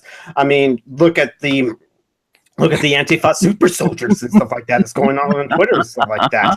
The people who created Sparky. One thing before we go, this is way back when I mentioned the Crusades and mentioned it was the Western Europe against the Ottoman Empire. Sparky, you're correct. The Ottoman Empire didn't came to be until like after the 1400s, after like the fall of the Byzantine Empire, when the lights of Constantinople went out. So no, the Christians of the Western Europe were not fighting the Ottoman Empire at all. That's totally incorrect. You are correct about that. They were fighting the Persians. I think they were fighting to try to retook the whole land. So that's a correction that I have to like say before we end the broadcast. So yeah, yeah, that was And also, I also when I saw the conversation about like true feminists and stuff like that, that's kind of like how I remember is like you're not a true gamer and stuff like that, and it's just problematic to like say you're not a true whatever and stuff like that. It's kind of part of like cultivated identity and stuff like that, which it runs counter to. It's not very pragmatic because, you know, if you wanted to have your movement to be expanded, you know, movement, like, why would you want to say that's not, we're going to take that away, that's not feminism, even if they're not good? And you know, you can disagree with whatever people feminists. I just don't like that idea because you know, maybe there's someone who's, you know, practicing feminism from more of a libertarian standpoint, or even from a conservative thing. So I think there are a number of ways in which there could be conservative type motives can actually have a progressive outcome. So, you know, if we talk about the encouraging like the gender imbalances in science or whatever, and there's so many explanations. We can't just reduce it down to one thing, saying the patriarchy or whatever. There's a number of things that are there. I mean, it could be, you know, the way we're raised, socialized, or it could be, you know, a certain interest in particular fields or whatever. We don't really, maybe we should be comfortable with the ambiguity of why there is. But, you know, having said that, I think that, look, I kind of believe in having a two-pronged fork. So I think from one end, you know, obviously from the kind of liberal end, I think it's okay to have kind of affirmative action, because if we're targeting men, we need to have more men in the education system to be teaching kids. Okay, so, you know, I think there should be an affirmative action in that way. So I think if I'm arguing that from the men's point of view, then I have to respect that there's going to be women, that there's the position of having, you know, scholarships for women or affirmative action. And that's coming from that's from the left position. But then if we took it from a conservative position and we could say, okay, you know, women, it is your duty, you know, you're serving your country and you're making America great by joining science, becoming a scientist. And that's like it's a conservative appeal, but, you know, it's attacking it from two different ends. And that's how, I mean, especially when the vote came about, I mean, there was a number of forces. So we thought of like Mary Wollstonecraft as like as one of the prominent feminists. And so it came from that liberal thing saying, you know, women have the right to the vote. But then there was also conservative people saying, you know, women, you know, we need to get out of the kitchen, go to the public, because it's our duty to go out in public and to vote, because, you know, this is political. And so it's an appeal to kind of patriotism. And, you know, you're appealing to another part of a larger portion of women when you're looking at, you know, conservative women and Christian women, etc. It's fun. I always have a funny feeling about patriotism. This is just me personally, something like that. But like, well, there's like some people is like super into like America. Fuck yeah, and stuff like that. I'm just kind of like, I want to like have like a flag of like the world, of like the United Nations and stuff like that. And so, because I like to personally just like troll people or something like that. It's like, I'm patriotic of the globe. No, I like to be international and stuff like that. I mean, America is great, but Australia is great in summer. But then I guess another thing is just like, one country is just not one thing as well. It's just everyone has their own problems and stuff like that. Every person has their own problems, and every movement has their own problems and stuff like that. I mean, the patriotism, like internationally, it's saying, you know, do your duty as a world citizen, and you know, come and join the science and math, and you know, make inventions, and you know, and that's kind of appealing to the type of women who identify as conservative people, who are part of, because we've got to face it. I mean, like you know, women can be both liberal and conservative. You know, Republican, Democrats. So, you know, that's probably the attack sometimes. So that's kind of what I believe anyway. And that's, I guess that's the only advantage, because I guess with the men's movement, it's not particularly partisan. Like, I don't like that it's attracted certain people from like a far right. Like the idea of saying the MRA is a far right organization, that's ridiculous. Okay, that's just a big straw man. But at the same time, you know, there might be a small subsection of it that kind of goes along that way. So some of them might be conservative, some of them will be liberal or whatever. So that's kind of okay. But I guess at the end of the day, it's just this rampant kind of anti-feminism, and that's what kind of led me down to. That's how I started talking about the men's issues, because I kind of wanted to be part of a reform movement within the MRA. So I don't really necessarily need to jump onto another ideology and say, you know, I can become a feminist. And because some people say, you know, they say, well, you should be a feminist and, you know, you can talk about these issues. But I think ultimately, you know, that's like adding another thing onto like already a long list of things that, you know, that trans women, like with the intersectionality, like that already it's sort of like adding that. But there is room, like maybe the male feminists, you know, there's room for them to actually sort of have their own little kind of subgroup that's, you know, attached to feminism, but they can kind of meet together in their own terms and contribute to the labor, because we can't, like, I hate the idea of people demanding that feminists like talk about, you know, the men's issues. It's like, you know, well, I have heard that the feminists have talked about the men issues because they can do, but like I think it's really, like, I think for example, the men really, oh, sorry, you go here.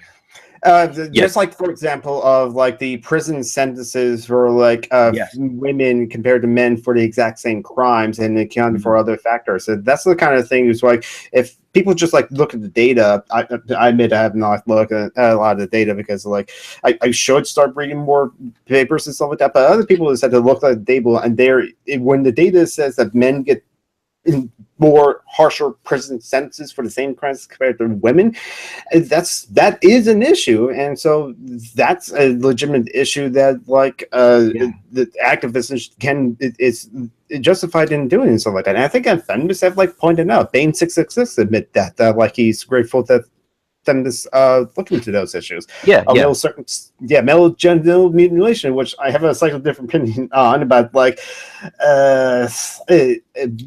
but the, like, feminists also kind of like take up that kind of like issue and stuff like that. I think the problem is the I guess the intellectual heavyweight and the lifting and the kind of, I guess, getting down to the nuts and bolts of the, I guess, the underlying ideological concepts, because there's room to be taking concepts, but to be remolding of that. So if there was something like toxic masculinity, okay, that word needs to go. It's like drawing a picture of it's like the biology teacher drawing a picture of, you know, this is the female reproductive organs, and then saying this is called a cunt. And it's like it's such a vulgar term, but then the actual things underneath it. I think it's a matter of men doing if they don't like the concept, then, you know, well, it's up to them to add their thoughts to that and to, you know, develop a body of knowledge and ideology. But, you know, it's really you know, if men want the I guess to talk about these things, you know, that's great, but, you know, it's very sloppy to go to like a feminist page and saying, you know, why aren't you talking about this? And I'm saying, well, you know, why aren't you doing that? I mean, like, you know, start doing some of the heavy lifting, like both, you know, organizationally and, you know, intellectually start lifting the weight. Like, don't try to put a burden upon like another movement. And then, you know, that opens up the room for, you know, male feminists. Like, if they want to contribute to the theory of like there's certain ideas of masculinity, like to add their idea, like they don't have to wait for feminist approval to say, you know, this is how we define our masculinity. Like, you know, I think that that's part of the men's liberation, is for us to be able to define, I guess, as our collective identities or individual identities as we want, and to start developing our own tools. And I guess it's a part of having that initiative that's seems to be missing a little bit from the men's activism. Yeah. So I think that's probably a good time to probably sort of wrap things up. So I'll just have a quick look at the chat before I go. Good night, Sparky. So yep. So good night, Spark. So sweet dreams to the people from overseas. Okay. I wanted to point out that we mentioned the Ottoman Empire and Turks and stuff like that. The fez was kind of like a hat designed for, created for officers of the Ottoman Empire to like wear for fancy dress things. So, and weirdly enough, like the comments I get that the fez and something like that. I was at a con one time. It's like, and people see me around, but one girl got like, oh, it's got so excited. I just realized what your hat is. Oh, can I take a picture? But other people, I get the Shriners quite a bit and stuff like that. But I also, weirdly enough, on the bus, I was like, if from a person's like, are you Middle Eastern? I just go, no, personally not, no, but the hat is in Ottoman Empire, something like that. So. Yeah. So yes. So thank you so much for Random Geek. So Some Random Geek for so hopefully we can convince him. Let's convince him to start making like YouTube talking, like whatever you want, because I think that you've handled it yourself very, very well, because this might have been the first time where you've done like a one-on-one, like a kind of an interview discussion type thing. Like, you've handled it perfectly, like very, very good. And so yeah, it'd be good to see you actually. And it could be anything, like it could be any topic you want to do, because there's things that you're enthusiastic about. So like there's the cultures, and it could be the political views or whatever. And so because honestly, if you happen to go to my channel, if anyone happens to go to my channel, so there was videos I made 6 years ago or 5 years ago were just simple vlogs and something like that. The reason why I made those vlogs, I was inspired to start making videos because of that guy, the the nostalgia critic and stuff like that. Channel awesome, but I kind of went away with it. But I do have personal inspiration to like make videos as well. But since it's YouTube, then YouTube used to say broadcast yourself. I'll just be myself. I love anime, so I'll talk about anime and stuff like that. I mean, maybe sometimes talk about movies, but then when I watch Movie Bob and see his extensive knowledge of movies, like, oh man, I haven't seen those movies. I don't know movies that well. It's like on like Movie Bob. Let me talk about it. Like Thor Ragnarok, I saw last night. It's the best Thor movie. It's within contention of argument of the best movie that has Thor and Loki in it. It's great. Hulk butt and stuff like that. So so I guess I've got to I guess I'll announce. So the Lonely Wolf, you know, he shit the bed last night on Twitter, and there's like such a big, because I was commenting on a photo that Sugar Tits, you know, that's Bearing's like better half, you know, she put a like this sort of picture of like a very unsightly picture, and everyone was commenting on that, and I thought that was nothing, because I just seen a picture that was even worse than that. Okay, so yes, I realize now that, you know, those pancakes were made with red food coloring. It wasn't with menstrual blood. Okay, but my okay, so you know, I got pointed out the wrong and it created quite a reaction on Twitter, because she has a number of followers. It's like, you know, I'm still getting tweeted saying, oh, that's disgusting, that's nasty, that's just horrible, and all these photos of like revulsion. So my Twitter feed is still going into overdrive. So I've got like, I released a tweet saying, yes, okay, I shit the bed. I got caught up in, you know, a fake news. But my defense is, you know, we have tentacle porn, we have granny porn, we have people knitting from wool out of their vagina. Like we have live action tentacle porn. Yeah, you know, vaginal knitting is a thing with like the, you know, to decorate the wool with period blood or whatever. And then, you know, there's also the baking of bread with sour yeast, like from yeast infection, like vaginal yeast infection, to make sourdough bread. You know, yes, that's also a thing that was there. So I didn't think that, you know, what I went through, like what I retweeted, like or what I shared a picture of, it didn't seem like that much of a stretch of the imagination, given the fetishes that we have so many people going through in this day and age. But you know, And it happens to it happens to the best of us. I actually watched some like Japanese anime porn. Like I mentioned the tentacle porn, and I watched tentacle porn, which is kind of weird. But some of the weird things that like they do in the hentai, it's like, what's with the enemas? It's like, why is the pregnant belly attracted to these people and stuff like that? Then there's the rabbit hole. So I don't want to go down to the lolicons. No, and like granny porn, we can leave that for another. That can be a whole nother topic of hangout. So I hope hopefully we can join each other again like quite soon. To have you back. So what the one thing I want to look at, it's starting a thing, because there's 2 channels that I really like and they've started a thing. So so how do I think the way I do? Okay, so what is the cognitive processes? So what leads us to make our own opinions? So would that be a topic that you'd have? Oh yeah. Okay, awesome. Yeah. Oh yeah. Yeah, and the rest of the so the snow, like I'm more of a deplorable than a snowflake, but maybe I'm a deplorable flake. Let's use that my identity. I'm a brainwashed blue pilled sheep wolf on the leftist progressive side. Yeah. So I'm like a snow deplorable or a deplorable flake, whichever way you could put that. Hopefully like some of the other like snowflakes. So I'll sort of like put the open offer out there. So like the other people who in the group, so if they want to sort of like get in like a sort of like just sort of a one-on-one sort of thing, just to like have their thing. Like I understand some of them are probably a little bit too shy to do that, so that's okay. Mm-hmm. Like, I'd love to. I don't know. Maybe Tom, he'd be awesome, because I think he's very he's very cogent in his type of thinking and very articulate, etc.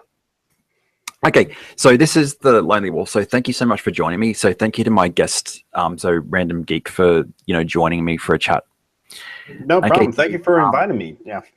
I just jumped at the chance because, like, what's the topic about? You want to ask me questions? My favorite subject, myself. Yeah.